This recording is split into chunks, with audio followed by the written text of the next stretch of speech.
ये वीडियो केवल शैक्षिक उद्देश्यों के लिए है। नेपाल सरकार, शिक्षा, विज्ञान एवं प्रौद्योगिकी मंत्रालय, पाठ्यक्रम विकास केंद्र, सानोथिमी, भक्तपुर। ईमानदार मोची। इस कहानी के लेखक हैं रमेश विकल। हांडी गांव के शहर में एक गरीब मोची परिवार रहता था। वे गरीब थे, लेकिन बहुत ही ईमानदार थे। वे केवल अपने काम की मेहनत की मजदूरी ही लेते थे। कोई भी उनके कारण धोखा नहीं खाता था। अगर कोई ग्राहक जूते खरीदने आता, तो वे कभी भी घटिया सामान को अच्छा कहकर नहीं बेचते थे।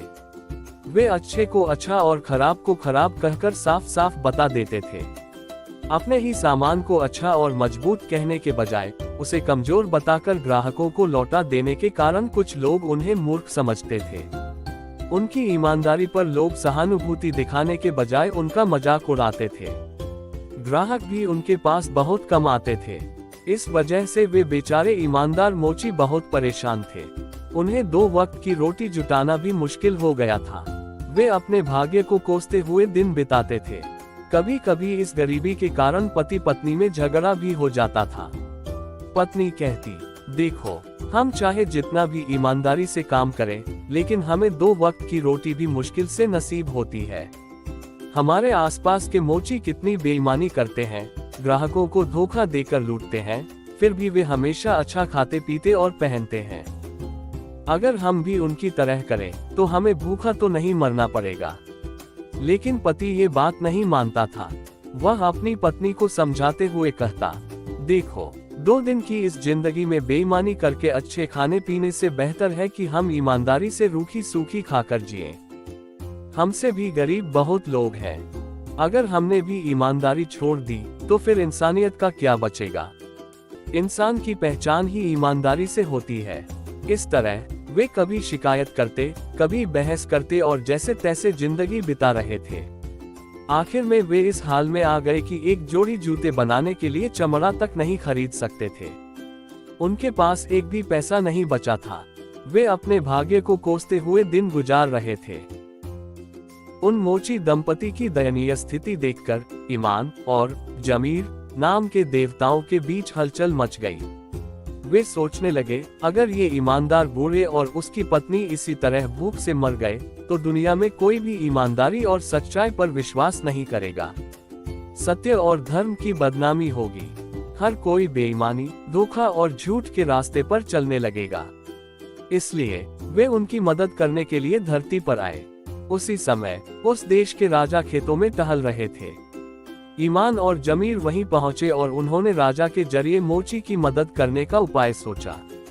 राजा के पैरों में विदेशी चमड़े के मजबूत और शानदार जूते थे। ईमान ने एक लोहे की कील बनकर उस जूते को छेद दिया, जिससे राजा के पैर में घाव हो गया। राजा दर्द से कराहते हुए महल लौट आए और तुरंत उन जूतों को बनाने वाले मोची का पता लगाने का आदेश दिया। वह जूते एक बेईमान मोची ने बनाए थे। राजा ने उसे पकड़वा कर सजा दिलवा दी, लेकिन राजा का घाव इतना गंभीर था कि वे बिस्तर से उठ भी नहीं पा रहे थे। कई वैद्यों और हकीमों ने इलाज किया, लेकिन कोई फायदा नहीं हुआ। तब एक दिन जमीर वैद्य का रूप धरकर राजसभा में पहुंचा और राजा का इलाज कर दिया। राजा पूरी तरह ठीक हो गए और बहुत खुश हुए। इसी अवसर का लाभ उठाकर जमीर ने राजा से पूछा, महाराज, आप किस तरह के जूते पहनते हैं? राजा के सेवकों ने उनके विदेशी चमड़े के जूते लाकर दिखाए। ये देखकर जमीर ने राजा से अनुरोध किया, महाराज, आपको ऐसे जूते नहीं पहनने चाहिए। आपको ऐसे जूते पहनने चाहिए जो पानी से न भीगे, धूप से न सूखे और नुकीले भालों से भी न छेदे जा सके। जमीर की यह बात सुनकर राजा ने घोषणा करवाई कि जो कोई भी ऐसा जूता बनाकर लाएगा, उसे 50,000 रुपए इनाम दिया जाएगा।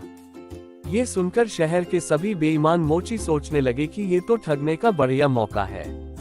वे सभी अपने नकली जूते लेकर राजा के पास पहुंचे, लेकिन जमीर वहां मौजूद थे। उन्होंने सभी जूतों की अच्छे से जांच की। अंततः सभी बेईमान मोची पकड़े गए और उन्हें सजा मिली।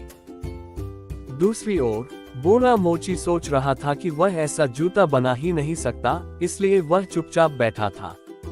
तभी ईमान एक बूढ़े किसान का रूप धारण करके उसके पास आया और कहा, तुम बेकार क्यों बैठे हो? राजा को अगर सही जूता पसंद आ गया तो वे 50,000 रुपए इनाम देंगे। ये तुम्हारे भाग्य को बदलने का मौका है। लेकिन ईमानदार मोची ने जवाब दिया, मेरे पास चमड़ा तक नहीं है और मैं ऐसे जूते बनाना भी नहीं जानता।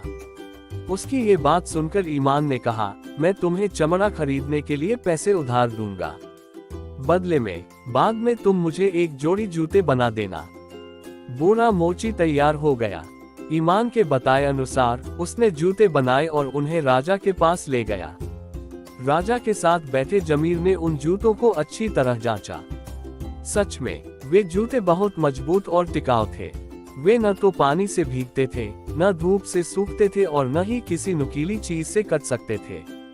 जब राजा को यकीन हो गया कि यह जूते असल में सबसे अच्छे हैं, तो उन्होंने बूढ़े मोची को 50,000 रुपए इनाम में दिए और कहा, तुम एक ईमानदार और कुशल मोची हो।